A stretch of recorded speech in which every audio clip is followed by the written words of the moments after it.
सकते हैं। उन्होंने झूठी खबरें चलाई कि कराची पोर्ट तबाह कर दिया, इस्लामाबाद पे हमला कर दिया। आम है, हमको उससे सबक सीखना चाहिए था कि क्या हम इस जंग से या जो भी आप जिसे संकट कह रहे हैं हम वो हासिल कर पाए? जी हम कुछ भी हासिल नहीं कर पाए हैं। और हुआ क्या है, जो हमारी स्टैंडिंग थी, इंटरनेशनल स्टैंडिंग थी, मेरी असेसमेंट में वो भी गिर गई है। और उसका कारण ये है, पूरी दुनिया देख रही है कि हमने क्या अपनी मिलिट्री ताकत दिखाई। आपको मिलिट्री टारगेटिंग करनी है, वो आपने की नहीं। इसका मतलब ये है कि आप लड़ाई करना ही नहीं चाहते। उसके की रात को जो भी कुछ हुआ, 7 की सुबह ही पाकिस्तान ने अपने एक सीनियर अफसर को पाकिस्तान आया, जिसने एक इंटरनेशनल ब्रीफिंग दी, जिसमें बताया उसने मैप लगा के कि देखिए हमने 5 इनके जो फाइटर जेट्स है उनको गिरा दिया है। अब मार्शल भारती, इनसे ये सवाल पूछा एक जर्नलिस्ट ने हिंदू के कि साहब ये जो खबर आ रही है क्या ये ठीक है कि नहीं है। तो उन्होंने कहा कि देखिए साहब, जंग के अंदर तो लॉसेस होते ही हैं, अगर आप ये नहीं कबूलेंगे या अपना एक्सप्लेनेशन नहीं देंगे तो दूसरी साइड की जो क्लेम होते हैं, जो वो दावा कर रहे हैं, उसको दुनिया मानती है। और वही हुआ है, पूरी दुनिया वही लिख रही है। अब 6-7 की रात के बाद हम लोग टेलीफोन पे लग गए। लेफ्टिनेंट जनरल उन्होंने ये ऐलान कर दिया कि अभी तक जो हुआ था 6-7 की रात को, वो इंडिया का हमला था, हमने सिर्फ डिफेंसिव एक्शन किया था। अब हम करेंगे अपना। हम लोग यहां से फिर लग गए टेलीफोन करने। अब आप देखिए एडवाइजर डोवल साहब, खबर आई है कि इमीडिएटली उन्होंने secretary of state Marco Rubio से बात करी, सऊदी से बात करी, जापान से बात करी कि आप लड़ाई करना ही नहीं चाहते हैं। तो वीवर, जैसा कि आप लोगों ने हाईलाइट में देखा, पाकिस्तान की आर्मी की तारीफ की जा रही है। पाकिस्तान की आर्मी ने शिकस्त दी है भारत की आर्मी को। पाकिस्तान जो है प्रिपेयर था इस वार के लिए। पाकिस्तान ने ऐसा सबक सिखाया है कि फिर भारतीय जो है पाकिस्तान की तरफ मैली आंख से देखने की कोशिश नहीं करेंगे। और इस बात की कई इंडियन एक्सपर्ट भी हैं, जो हैं एंकर जो हैं, वो इस बात को तस्लीम कर रहे हैं कि हमें शिकस्त हुई है और पाकिस्तान इस वार को जीता है। तो इसके रिलेटेड मजीद क्या कुछ कहते हैं, आइए देखते हैं इस वीडियो में। पूरी दुनिया देख रही है कि हमने क्या अपनी मिलिट्री ताकत दिखाई एक क्राइसिस सिचुएशन के अंदर। तो देखिए, जब आप इस्तेमाल करते हैं अपनी एयर पावर, ये मैं पहले भी बोलता रहा हूं कि बालाकोट में इस्तेमाल करना 2019 में गलत था। तो उस बार जो था वो तैयार नहीं थे, क्योंकि उन्हें पता ही नहीं था आप ये कर रहे हैं, हमने कभी किया ही नहीं था पहले। इस बार वो तैयार बैठे हुए थे।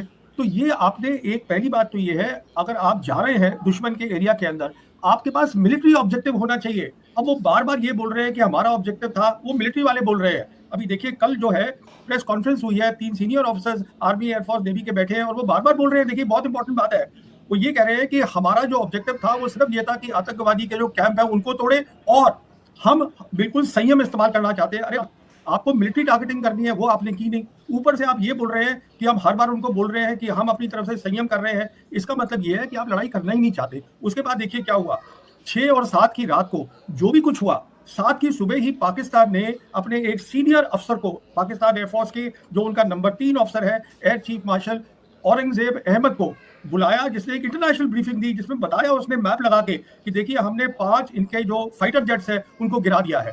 अब मार्शल भारती, इनसे ये सवाल पूछा एक जर्नलिस्ट ने हिंदू के कि साहब ये जो खबर आ रही है क्या ये ठीक है कि नहीं है। तो उन्होंने कहा कि देखिए साहब, जंग के अंदर तो लॉसेस होते ही हैं, हमारे पायलट सेफ आ गए हैं। और अगर आप ये नहीं कबूलेंगे या अपना एक्सप्लेनेशन नहीं देंगे तो दूसरी साइड की जो क्लेम होते हैं, जो वो दावा कर रहे हैं, उसको दुनिया मानती है। और वही हुआ है, पूरी दुनिया वही लिख रही है। अब देखिए हमने क्या किया, जो मेरी असेसमेंट है, 6-7 की रात के बाद हम लोग टेलीफोन पे लग गए। वो क्यों लग गए, क्योंकि 7 तारीख को ही पाकिस्तान आर्मी के जो डीजी ISPR थे, लेफ्टिनेंट जनरल, उन्होंने ये ऐलान कर दिया कि अभी तक जो हुआ था 6-7 की रात को, वो इंडिया का हमला था, हमने सिर्फ डिफेंसिव एक्शन किया था। अब हम करेंगे अपना, देंगे उनका जवाब। हम लोग यहां से फिर लग गए टेलीफोन करने। अब आप देखिए जो खबरें आई हैं, नेशनल सिक्योरिटी एडवाइजर डोवल साहब, खबर आई है कि इमीडिएटली उन्होंने secretary of state Marco Rubio से बात करी, सऊदी से बात करी, जापान से बात करी, फिर चीन के फॉरेन मिनिस्टर वांग ही से जयशंकर साहब ने बात करी, उसके बाद फ्रांस से बात करी, UAE से बात करी। आप सब क्यों बात कर रहे हैं? एक तरफ तो आप ये कह रहे हैं कि हम संयम से काम कर रहे हैं, वो आप अपना कमजोरी दिखा रहे हैं कि आप लड़ाई करना ही नहीं चाहते हैं। तो मेरी असेसमेंट में अगर आप लड़ाई के लिए नहीं तैयार थे तो ये आपको करना ही नहीं चाहिए था। प्रवीण जी, अब यहाँ पे मुझे ये बताइए, इन तीनों मुहानों पर क्या आपको लगता है कि हम फेल हो गए? भारत के पत्रकारों के साथ, हमारी आम जनता को हमने क्या संदेश दिया, जबकि वो इतने परेशान थे कि जिंदा बचेंगे नहीं बचेंगे, क्या राशन घर में इकट्ठा कर लें, क्या करें, क्या वही जंग का माहौल बन रहा है? और तीसरे, पूरी इंटरनेशनल कम्युनिटी अपने कान आगे करके सुन रही थी कि अब देखते हैं 2 सबसे बड़े देश और दोनों न्यूक्लियर पावर्स हैं, ये क्या करेंगी? क्या कोई नई तबाही आने वाली है दुनिया में? देखिए पहली बात तो ये है, ये न्यूक्लियर पावर की बात ये ना ही करे तो बेहतर है। उसका कारण क्या है, हमने हर जंग में देखा है कि पाकिस्तान की मिलिट्री कमजोर नहीं है, न्यूक्लियर तक बात जाएगी ही नहीं। अब उन्होंने 7 तारीख की सुबह को ही इंटरनेशनल ब्रीफिंग दे दी, सब इंटरनेशनल, और उन सब ने उनकी कहानी लिखी, हम बता ही कुछ नहीं रहे हैं। अच्छा, उसके बाद जब ये एयर मार्शल भारती आए हैं तो ये कह रहे हैं लॉसेस होते हैं, पर उस सवाल का जवाब नहीं दे रहे हैं।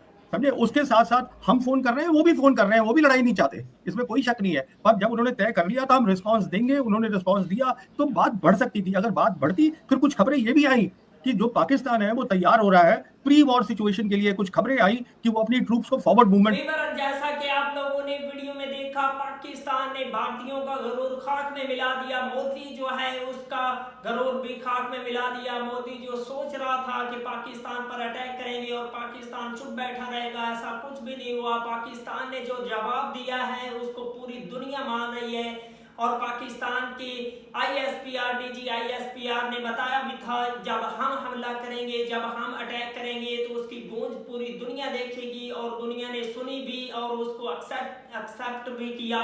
लोगों को पाकिस्तान की आर्मी से प्यार है तो जल्दी से हमारे चैनल को सब्सक्राइब कर लीजिएगा। मिलते हैं आपसे नेक्स्ट वीडियो में इंशाल्लाह, तब तक के लिए अल्लाह हाफिज।